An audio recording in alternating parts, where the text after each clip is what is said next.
میں پھٹے پرانے جوتے پہن کر انٹرویو کے لیے گیا تو دیکھا کہ سب اچھے کپڑوں میں ہیں۔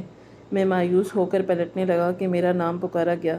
پہلے سوچا کہ نوکری تو ملنی نہیں ہے، بلا وجہ سبھی ہنسیں گے، لیکن پھر دوبارہ بلانے پر اندر گیا تو باس کی نظر سیدھا میرے پھٹے ہوئے جوتوں پر گئی۔ میں شرمندہ ہو کر بیٹھا تو باس نے بنا کوئی سوال پوچھے سیکرٹری سے کہا کہ اس لڑکے کو اپائنٹمنٹ لیٹر تیار کرو۔ میں حیران تھا کہ یہ کیسے ہو گیا۔ اگلے دن جب باس سے ڈرتے ہوئے پوچھا تو باس نے کہا کہ تمہارے جوتے میرے باپ کے۔ آج اتنے عرصے بعد ایک بار پھر مجھے کہیں اپنی کوالیفیکیشن کے مطابق جاب ملی تھی۔ مجھے اس جاب کے لیے انٹرویو کے لیے جانا تھا۔ گھر میں آج کھانے پینے کو بھی کچھ نہیں موجود تھا۔ صبح سے جیسے ہی اٹھا تھا بچے بھوک کی وجہ سے بلک رہے تھے اور میری بیوی آنکھوں میں آنسو لیے خاموشی کے ساتھ انہیں بلائے جا رہی تھی۔ اسی کی آنکھوں میں بے بسی واضح نظر آ رہی تھی۔ میں روتے ہوئے بچوں کو یوں دیکھ کر میرا دم گھٹنے لگا۔ اچانک ہی میں نے اپنی بیوی سے کہا کہ تم میرے کپڑے استری کرو لگا دو اور آج مجھے کسی جگہ پر انٹرویو کے لیے جانا ہے۔ دعا کرو کہ مجھے وہاں سے جاب آفر ہو جائے، پھر ہمارے سارے دکھ دور ہو جائیں گے۔ میری بیوی خاموشی سے خالی خالی نگاہوں سے مجھے تکتی رہی۔ اس مہینے میں کتنی بار ہی انٹرویو دے چکے ہیں، لیکن کہیں سے بھی مثبت جواب نہ آیا تھا۔ میری اتنی ساری ڈگریاں اور اتنے سارے ڈپلومہ جن میں نے ہمیشہ A+ نمبر حاصل کیے تھے، اپنی کلاس میں سبھی لڑکوں پہ ٹاپ کلاس کا ہوا کرتا تھا، لیکن اب انہی ڈگریوں کو لے کر میں در بدر کے دھکے کھا رہا تھا۔ ہر جگہ پر رشوت چل رہی تھی، ہر کوئی بس اپنے الو سیدھے کرنے پہ تھا۔ مجھے جیسے ٹیلنٹڈ نوجوان کی یہاں پر کوئی اہمیت نہیں تھی، کیونکہ یہاں پر تو ہر جگہ پیسے ہی کی اہمیت تھی، لیکن پھر بھی اپنی قسمت کو آزمانے میں گیا تھا۔ آخرکار میں نے اس انٹرویو کے لیے خود کو تیار کیا اور بھوک سے بلکتے بچوں کو دیکھ کر مجبور مجھے اس انٹرویو کے لیے آنا ہی پڑا۔ میں تیار ہو کر جیسے ہی گھر سے نکلا، مجھے ایک رکشہ ملا۔ بس میرے پاس اتنے سے ہی پیسے تھے کہ میں اپنا کرایہ دے کر جا سکتا تھا۔ میں اس رکشے میں بیٹھا اور اس آفس تک پہنچا، لیکن میں یہ بھول چکا تھا کہ میرا حلیہ، میرے جوتے، میرے کپڑے سب کچھ معنی نہیں رکھتا۔ میں جو ہی آفس میں داخل ہوا، سامنے ایک قطار مجھے دکھائی دی۔ یہ قطار یہاں پر انٹرویو کے لیے آنے والے لوگوں کی ہے۔ ہر کسی کے پاس اچھے کپڑے، اچھے جوتے، لیکن میرے پھٹے پرانے کپڑے اور 1 سال پہلے لیے گئے جوتے جو کہیں کہیں سے پھٹے ہوئے تھے، لیکن میں انہی پر بھی استعمال نہیں ہوا تھا کہ ان سب لوگوں کو دیکھ کر مجھے یوں محسوس ہوا کہ جیسے یہاں پر بھی ویسا ہی ہوگا جس طرح آج تک ہوتا چلا آیا۔ یہاں پر بھی رشوت چلے گی اور اتنے امیر کبیر لوگ ہوں گے۔ وہ امیر کبیر لوگ رشوت لے کر کسی نہ کسی کو یہاں پر رکھ لیں گے۔ میں مایوس ہو کر واپس لوٹنے ہی لگا تھا کہ پیچھے سے میرا نام پکارا گیا۔ باس کے دروازے پر کھڑا شخص میری طرف دیکھ رہا تھا۔ اس نے باری باری سب لوگوں کی طرف دیکھ کر میرا نام پکارا۔ کسی نے بھی اس کی طرف توجہ نہ دی۔ آخرکار میں آہستہ آہستہ چلتا ہوا اس کی طرف آیا اور میرے پھٹے پرانے کپڑوں اور پھٹے پرانے جوتوں کی طرف دیکھ کر ایک طائرانہ نگاہ ڈالتے ہوئے سائڈ پر ہو گیا اور میرا سامنے دروازہ کھول دیا۔ میں دروازہ کھول کر آفس میں داخل ہو گیا۔ سامنے بیٹھا نظر حسین شاہ اپنی باروب شخصیت کے ساتھ اپنی کرسی پر برا جمان تھا۔ میں نے اندر جانے کی اجازت مانگی۔ اس نے ہاں میں سر ہلانے پر اتفاق کیا اور مجھے کرسی کی طرف اشارہ کر دیا۔ ابھی تک اس کی نگاہیں کمپیوٹر پر جمی تھی۔ میں خاموشی سے جا کر اس کے سامنے والی کرسی پر بیٹھ گیا۔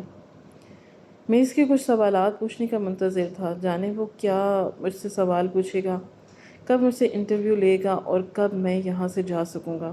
اس کے سامنے بڑی کرسی بھی اس سے کافی دور تھی، یہی وجہ تھی کہ وہ مجھ سے سر سے پار تک دیکھ سکتا تھا۔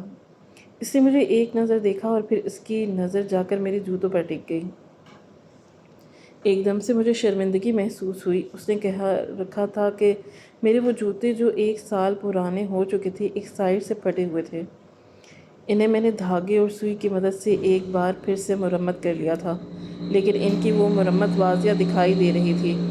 کافی دیر وہ خاموشی سے مجھے یوں ہی دیکھتا رہا، پھر اس نے مجھ سے 1-2 سوال کیے۔ میں نے ہکلاتے ہوئے تمام سوالات کے جواب گوشگزار کر دیے اور پھر اپنی CV اس کے سامنے رکھ دی۔ وہ میری فائل کھول کر دیکھنے لگا۔ مجھے یقین تھا کہ مجھے یہاں پر بھی نوکری نہیں ملے گی، کیونکہ یہاں پر بہت ہی امیر کبیر لوگ انٹرویو دینے کے لیے آئے ہوئے تھے اور یہاں بھی یقیناً رشوت ہی چلتی ہوگی۔ میرا دماغ میں بس یہی چل رہا تھا۔ تبھی اس نے اپنے سیکرٹری کو آواز دی اور سیکرٹری کو دروازے پر کھڑا انٹرویو پر آنے والے لوگوں کو کمرے میں بلا رہا تھا۔ وہ جلدی سے بھاگتا ہوا نظر آیا، کہنے لگا کہ جی صاحب جی۔ تو باس نے اسے کہا کہ اس لڑکے کو اپائنٹمنٹ لیٹر تیار کرو، یہ لڑکا کل سے جوائننگ دے رہا ہے۔ یہ بات سن کر تو میں حیرت سے آنکھیں پھاڑنے سامنے کرسی پر براجمان باس کو دیکھنے لگا۔ اس نے بنا مجھ سے تفتیش کیے مجھ سے میرے تمام لوگوں کا پوچھنے لگا۔ مجھے ایسے ہی نوکری دے دی۔ یہاں پر بات ٹھیک تھی کہ یہاں آنے والے سے پہلے میں جہاں بھی گیا تھا میرے تمام ڈاکومنٹس میرے پاس تھے۔ ہر کسی نے میری کامیابی دیکھی تھی، میرے تمام نمبر جو اس نے اتنی ساری زندگی میں ہمیشہ پہلی پوزیشن پر لیے تھے، وہ تمام مواد رشوت کی دھول تلے دب گئے تھے۔ اب ہر کوئی بس رشوت لیتا اور امیر لوگوں کو نوکری مل جاتی تھی۔ مجھ جیسے غریب انسان ویسے ہی حالات کی چکی میں پستے جا رہے تھے۔ آج بھی مجھے بس یہی محسوس ہو رہا تھا، لیکن جو ہی اس کے منہ سے میں نے یہ سنا کہ اس نے میرا اپائنٹمنٹ لیٹر تیار کروا لیا تھا اور کل سے ہی وہ مجھے جاب دے رہا تھا، میں حیرت زدہ رہ گیا۔ لیکن مجھ میں پوچھنے کی ہمت نہ رہی تھی۔ اس نے مجھے میرے تمام ڈاکومنٹس واپس کر دیے اور اس سے کہنے لگا کہ تم ایسا کرنا کہ کل صبح سے ہی جوائننگ دے دینا، تم اس جاب کے لیے سلیکٹ ہو چکے ہو۔ یہ سن کر تو میں خوشی سے پھولے نہیں سما رہا تھا۔ کچھ سمجھ نہیں آ رہا تھا کہ اس پر کیا ری ایکشن دوں۔ اس وقت تو میں نہ پوچھ سکا کہ آخر کس بنیاد پر ان لوگوں نے مجھے اس جاب پر رکھا تھا۔ خیر میں خاموشی سے اٹھ کر اپنے گھر چلا گیا۔ گھر آ کر میں نے اپنی بیوی کی خوشخبری سنائی تو وہ تو ایک دم سے اچھل پڑی۔ میرے بچے بھی خوشی سے جھوم اٹھے تھے اور اب میرے دل میں بھی ایک احساس ہے جنم لیا۔ میرے گھر سے غربت کے دن ختم ہونے والے تھے، لیکن میرے دماغ میں بس یہی چل رہا تھا کہ آخر انہوں نے پرانے کپڑوں اور پھٹے جوتوں کو دیکھ کر اس شخص نے مجھے کیسے جاب دے دی۔ یہی سوال جو مجھے کھائے جا رہا تھا۔ دوسری روز جیسے ہی صبح ہوئی میں صبح سویرے آفس جا پہنچا۔ آفس میں مجھے مینیجر نے تمام کام سکھا دیا تھا۔ میں نے ویسے بھی کمپیوٹر میں بہت ماہر تھا اور یہی وجہ تھی کہ کام سمجھنے میں مجھے زیادہ دشواری نہ ہوئی اور میں خوشی خوشی اپنا کام کرنے لگا۔ ابھی مجھے کام کرتے ہوئے کچھ ہی دیر ہوئی تھی کہ میں نے باس کی آفس میں آتے دیکھا۔ ان کے استقبال کے لیے جس طرح سب کھڑے ہوئے اسی طرح میں بھی جلدی سے گرم جوشی سے کھڑا ہو گیا۔ میں نے آج بھی وہی پرانے جوتے پہن رکھے تھے جو میں کل اس کے سامنے پہن کر گیا تھا، لیکن اچانک مجھے شرمندگی نے آن گھیرا اور میں نے مجبوراً اسے اپنے پاؤں پیچھے کر لیا۔ مجھے دیکھتے ہوئے باس نے کچھ سوچتے ہوئے مجھے اندر بلایا۔ میں جھجکتے ہوئے ان کے پیچھے چلتا ہوا گیا، ان کے آفس تک جا پہنچا۔ ان سے کیسے بات کرتا اور ان سے کیا کہتا کچھ سمجھ نہیں آ رہا تھا۔ انہوں نے مجھے اپنے مقابل کرسی پر بٹھا دیا۔ میں بیٹھا تو کچھ سمجھ نہ آیا۔ وہ ایسی گرم جوشی سے ملے کہ یوں لگتا تھا کہ جیسے وہ مجھے صدیوں سے جانتے ہوں۔ مجھے حیرت ہو رہی تھی کہ ان کے اور میرے درمیان کوئی بھی رشتہ نہیں ہے اور نہ ہی میں کوئی جان پہچان۔ پھر باس میرے ساتھ اس طریقے سے بے تکلف کیوں ہو رہے تھے، کچھ سمجھ نہیں آ رہا تھا ان کی باتوں کا۔ میں ہاں ہوں میں کوئی جواب دیتا رہا۔ انہوں نے مجھ سے پوچھا کہ تمہیں کوئی پریشانی ہے کیا؟ میرے دماغ پر بس ایک ہی سوال سوار تھا۔ آخر انہوں نے مجھے بنا انٹرویو لیے، بنا کچھ پوچھ گچھ کیے اور بنا کوئی رشوت لیے کیسے نوکری پر رکھ لیا؟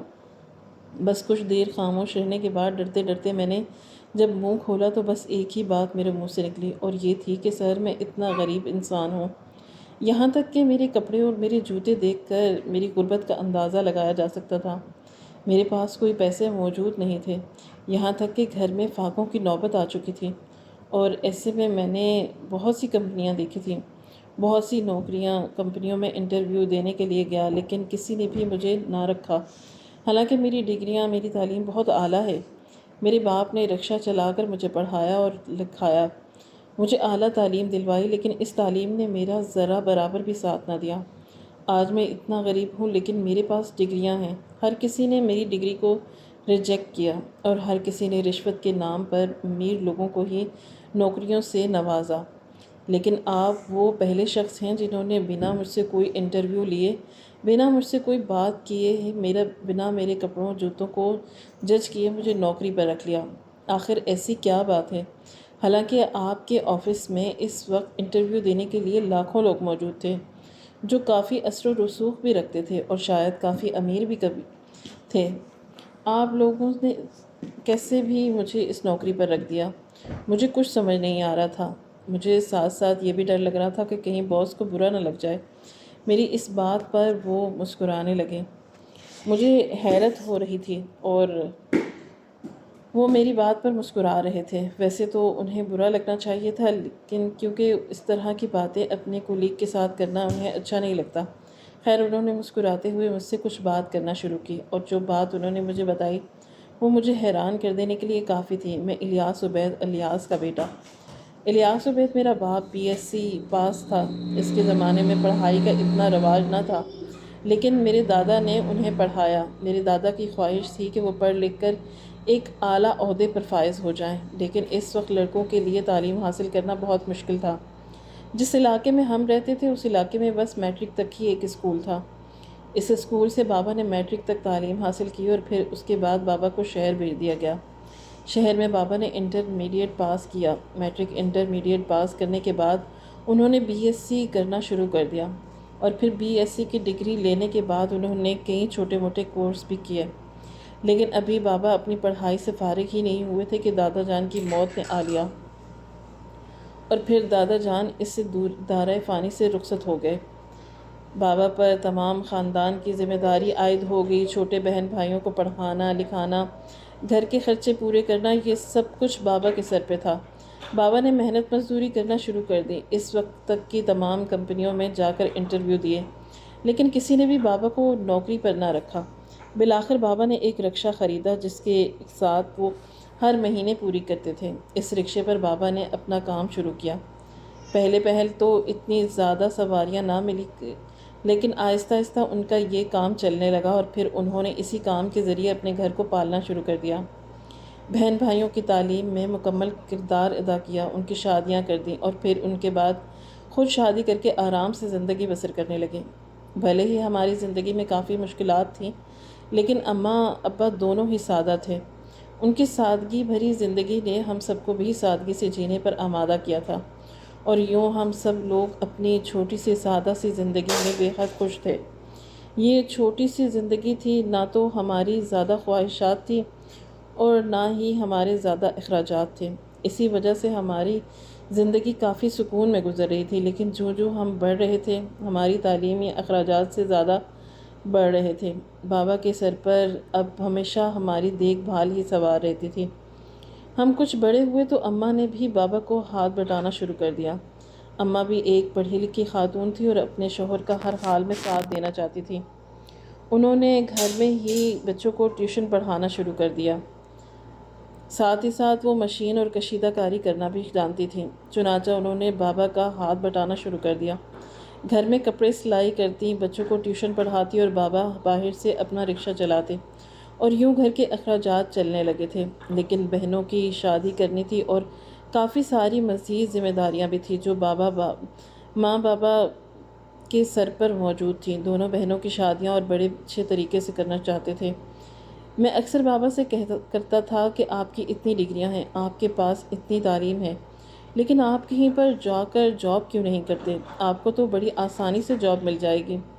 میری بات پر بابا مسکرا دیتے اور کہتے کہ جب سر پر آتی ہے تب انسان کو پتہ لگتا ہے، اور تم کہتے ہو نا کہ مجھے نوکری بڑی آسانی سے مل جائے گی۔ بیٹا، کبھی جا کر انہی کمپنیوں کی دھول کھاؤ، تمہیں پتہ چلے گا کہ جب یہ ڈگریاں ہاتھ میں ہوتی ہیں تب انسان کو پتہ چلتا ہے کہ یہ ڈگریاں کسی بھی کام کی نہیں ہیں۔ اس لیے میں کہتا ہوں کہ نوکریوں سے زیادہ بہتر اپنا کاروبار ہے۔ بھلے ہی میری کبھی مزدوری لگتی ہے، کبھی نہیں لگتی، کبھی میرا رکشہ نہ چلے اور مجھے کوئی سواری نہ ملے، مجھے اس میں کوئی آر نہیں، لیکن جب میں کہیں اپنے ڈاکومنٹس لے کر جاتا ہوں اور سڑکوں پر دھکے کھاتا ہوں تب مجھے اپنا ہاتھ بہت چھوٹا محسوس ہوتا ہے۔ بابا بھی مجھے اکثر یہی کہتے تھے کہ جب تمہیں ان باتوں کی سمجھ آئے گی تب تمہیں میری بات ٹھیک لگے گی۔ جب تم میری جگہ پر آؤ گے، لیکن نہ جانے کیوں مجھے بابا ہمیشہ غلط ہی لگتے تھے۔ مجھے یوں لگتا تھا کہ جیسے وہ ہمارے لیے کبھی کچھ نہیں کریں گے۔ اگر وہ کسی اچھی کمپنی میں جاب کر لیتے تو ہماری زندگی اچھی ہو جاتی۔ اتنی ڈگری لے کر وہ معمولی سا رکشہ کیوں چلاتے ہیں؟ ہمارے گھر کے حالات اتنے خراب ہو رہے ہیں۔ یوں ایک روز چلتے چلتے نہ جانے بابا کہاں سے آئے کہ اتنی جلدی میں تھے، اور جلدی سے آئے اور گھر میں امی سے کہنے لگے کہ جو ابھی تمہارے پاس جمع پونجی ہے وہ مجھے لا دو۔ میں حیران تھا کہ یہ بابا کیا کر رہے ہیں۔ میں امی کو یہ پوچھنے لگی کہ آخر کیا ہوا، سب ٹھیک تو ہے؟ بابا کہنے لگے کہ ارے کچھ ٹھیک نہیں ہے، بہت ایمرجنسی میں مجھے پیسے ضرورت ہے، اگر تمہارے پاس کچھ پڑے ہیں تو مجھے دے دو۔ امی اپنی تمام جمع پونجی اٹھا کر لائیں۔ بہنوں کی تو شادی ہو چکی تھی، لیکن جب میں نے بھی باقی بچتا تھا اور میری تعلیم پر یہ تمام پیسے لگائے جا رہے تھے۔ ابھی میری فیس بھی ادا کرنی تھی، لیکن بابا جی پیسے کہاں لیے جا رہے تھے۔ میں بابا کو روکنے لگا، لیکن بابا میری بات پر نہ رکے اور جلدی سے وہ پیسے لے چلے گئے۔ پھر 2-3 دن تک بابا گھر واپس نہ آئے۔ امی سلائی کڑھائی کا کام کرتی رہیں اور انہی پیسوں سے گھر کا گزارا چلتا رہا۔ بابا کا نمبر بھی بن جا رہا تھا۔ کچھ دنوں بعد جب بابا واپس آئے تو ان کے پاس رکشہ بھی موجود نہیں تھا۔ مجھے حیرت ہو رہی تھی۔ میں بابا پر برس پڑا۔ انہیں میں نے بہت غصہ کیا، یہاں تک کہ امی بھی ان سے خفا ہو گئیں اور کہنے لگی تھی کہ آخر ایسی کیا نوبت آ پڑی تھی کہ آپ رکشہ ہی بیچنا پڑ گیا۔ بابا خاموش تھے، وہ کچھ نہیں بتا رہے تھے۔ میں ناراض ہو کر گھر سے چلا گیا۔ امی بھی ان سے ناراض ہو کر بیٹھ گئیں۔ بابا تو کوئی بات نہیں بتا رہے تھے۔ مجھے یوں لگا کہ جیسے بابا میرے لیے کچھ کرنا ہی نہیں چاہتے۔ میں ان سے سخت بے دل ہو گیا تھا۔ آخر کار باہر محنت مزدوری کر کے کچھ پیسے جمع کروائے اور پھر کچھ امی نے سلائی کڑھائی کر کے پیسے مجھے دیے اور میں نے اپنی یونیورسٹی کے آخری سیمسٹر کی فیس جمع کی۔ لیکن اب یہ ہو چکا تھا کہ بابا بالکل روپوش ہو چکے تھے۔ بابا کو کچھ اتا پتہ نہیں چل رہا تھا، لیکن ایک روز کہرام برپا ہونا تھا۔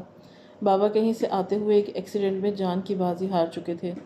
مجھے یوں لگا کہ جیسے کسی نے مجھ سے میرا تن من دھن سب لوٹ لیا اور ہمارے گھر میں ایک کہرام سمجھ گیا۔ امی تو بابا کے جانے کا صدمہ بالکل برداشت نہ کر پائیں۔ بابا کی موت اور تدفین کے بعد ہم بھی بہت لاغر اور بیمار رہنے لگے۔ ان کی تو زندگی کی کل تمنا ہی بابا تھے۔ انہوں نے زندگی کا ہر دکھ سکھ بابا کے ساتھ دیکھا تھا۔ ان دونوں کی جوڑی بلا شبہ بہترین جوڑی تھی۔ کچھ عرصے بعد ہی امی بھی اس دنیا سے رخصت ہو گئیں۔ اب میں اکیلا رہ گیا، لیکن یہ بات تھی کہ امی کے جانے سے پہلے میرا نکاح میری خالہ کی بیٹی سے کر دیا گیا۔ جب امی کی وفات ہوئی تو خالہ نے فوراً ہی رخصتی کر دی۔ ان کا کہنا تھا کہ تمہارے گھر میں ایک خاتون کا ہونا ضروری ہے۔ تمہاری ماں چلی گئی ہے تو اب تمہاری بیوی آ جائے گی۔ میں بھی خاموش ہو گیا اور خاموشی سے رخصتی کر لی۔ میری بیوی بھی بہت اچھی تھی، ہر دکھ سکھ میں میرا ساتھ دینا چاہتی تھی۔ یوں لگ رہا تھا کہ جیسے وہ امی کا ہی ایک سایہ ہو۔ خیر یوں ہی دن رات گزرتے گئے۔ دیکھتے ہی دیکھتے میرے 2 بچے ہو گئے، لیکن ابھی تک مجھے کوئی جاب نہیں ملی تھی۔ میں اپنی تمام تعلیم مکمل کر چکا تھا۔ کبھی کبھی کہیں کچھ نہ کچھ چھوٹی موٹی جاب مل جاتی تھی، جیسے 1 مہینے کے لیے اور 2 مہینے کے لیے۔ اس سے زیادہ مجھے کہیں پر کبھی کوئی جاب نہ ملی۔ میں مستقل طور پر ایک اچھی جاب جانتا تھا، لیکن اب تو وہی چھوٹی موٹی جابز بھی میرے ہاتھ سے جا چکی تھیں۔ اب تو گھر میں فاقوں کی نوبت آ چکی تھی۔ میری کچھ سمجھ میں نہیں آ رہا تھا کہ میں کیا کروں۔ سب کچھ میرے ہاتھ سے جا رہا تھا۔ بچے بھوک سے روتے تھے، بیوی بے بس ہو چکی تھی۔ امی کی طرح کبھی کبھی وہ بھی کپڑے سلائی کر لیا کرتی تھی، لیکن اس کی آنکھوں کے مسئلہ تھا۔ یہی وجہ تھی کہ میں نے اسے سلائی کا کام کرنے سے منع کر دیا تھا۔ اب سب کچھ میرے ہاتھ سے جا رہا تھا۔ کمپنیوں میں انٹرویو دے دے کر بھی میں تھک چکا تھا۔ اب ہر جگہ پر رشوت ہی چل رہی تھی۔ آج مجھے بابا کی یہ بات یاد آتی تھی کہ وہ کہتے تھے کہ یہ ڈگریاں جب انسان حاصل کر لیتا ہے تو ان کی کوئی ویلیو نہیں رہتی۔ ہم جب یہ ڈگریاں لے کر کمپنیوں میں جاتے ہیں تو وہاں ہماری جو حوصلہ افزائی ہوتی ہے وہ اس کام سے لاکھ درجے بری لگتی ہے۔ بس میں تو یہ کہتا ہوں کہ انسان بھوکا رہ کر لیکن اپنا خود کا کاروبار کرے۔ لیکن جب مجھے بابا کا رکشہ یاد آتا، مجھے بابا پر غصہ آنے لگتا۔ میں کہتا کہ جاتے جاتے بابا صرف ایک کام تو کر ہی جاتے، اور وہ یہ کام کہ وہ میرے لیے رکشہ ہی چھوڑ جاتے۔ انہوں نے تو اپنی پوری زندگی کے لیے میرے لیے کچھ بھی نہیں کیا۔ مجھے بس اسی بات کا ملال رہا۔ لیکن اب تقریباً بابا کو گئے 5 سال گزر گئے اور اب جا کر کہیں مجھے اچھی نوکری کی امید نظر آئی۔ لیکن یہاں پر بھی بہت امیر کبیر لوگ تھے۔ مجھے یوں لگا تھا کہ جیسے میری سفارش کے ذریعے یہ نوکری بھی میرے ہاتھ سے چلی جائے گی، لیکن ایسا نہیں ہوا۔ یہاں کے باس نے مجھے انٹرویو لیا ہی نہیں اور نوکری دے دی، اور آج دوسرے دن ہی مجھے اس نے اپنے بارے میں بتا کر رہا تھا تو وہ مجھے مسکراتے ہوئے کہنے لگے کہ تمہاری یہ پھٹے جوتے دیکھ کر تو مجھے بھی بہت افسوس ہوا، لیکن مجھے یوں لگا کہ جیسے تم یہ جاب ڈیزرو کرتے ہو، لیکن تمہاری قابلیت دیکھ کر ہی میں تمہیں جاب دے سکتا تھا، اس لیے میں خاموش ہو گیا۔ لیکن تمہاری جب ڈاکومنٹس دیکھے تو ڈاکومنٹس پر تمہاری تعلیم دیکھنے کے بجائے میں نے صرف ایک شخص کا نام اور فوٹو کاپی دیکھی۔ وہ شخص میرا محسن تھا۔ تم جانتے ہو کہ میں ایک بہت ہی سنگین حالات میں پھنس چکا تھا۔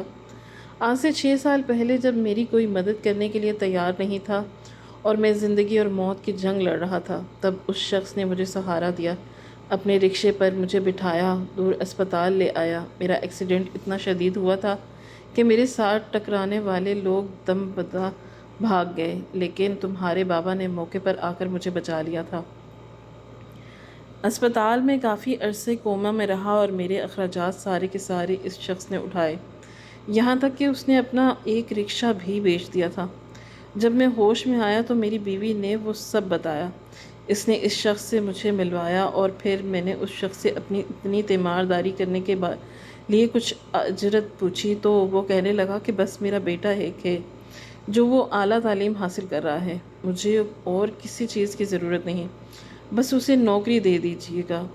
میں نے اسے کہا تھا کہ اپنے بیٹے کو میرے پاس بھیج دینا، اور وہ مجھے اللہ حافظ کہہ کر نکلا ہی تھا کہ اس کا ایکسیڈنٹ ہو گیا۔ میں تو اس پوزیشن میں ہی نہیں تھا کہ میں جاتا اور اس کو دیکھ بھال کرتا، اور اسی حادثے میں چل بسا۔ جب میں صحت یاب ہوا تو میں اسے دیکھنے کے لیے، اسے ڈھونڈنے کے لیے ہر جگہ پر مارا مارا پھرنے لگا، لیکن وہ مجھے نہیں ملا۔ ان 5 سالوں میں اسے ڈھونڈتا رہا، یوں کہ مجھے اس کا بیٹا مل جائے، لیکن مجھے اس کا بیٹا کہیں نہیں ملا۔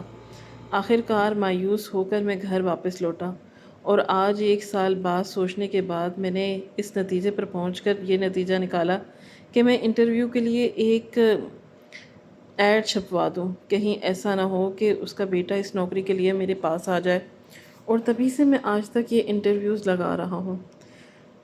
لیکن مجھے آج تک کبھی بھی اس شخص کی فوٹو کاپی اور اس کا نام دکھائی نہیں دیا، لیکن کل جب تم میرے پاس آئے تو اس شخص کی فوٹو کاپی اور نام مجھے دکھائی دیا۔ میں اپنے محسن کو کبھی نہیں بھول سکتا، اس لیے میں نے اس سے کے کہنے پر تمہارے لیے یہ جاب مختص کر دی۔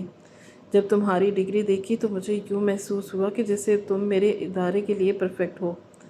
تمہارے لیے یہ سارا کام تمہارے باپ کر کے گیا تھا۔ اس نے مسکراتے ہوئے میری طرف کہا تو میری آنکھوں سے آنسو نکل آئے تھے۔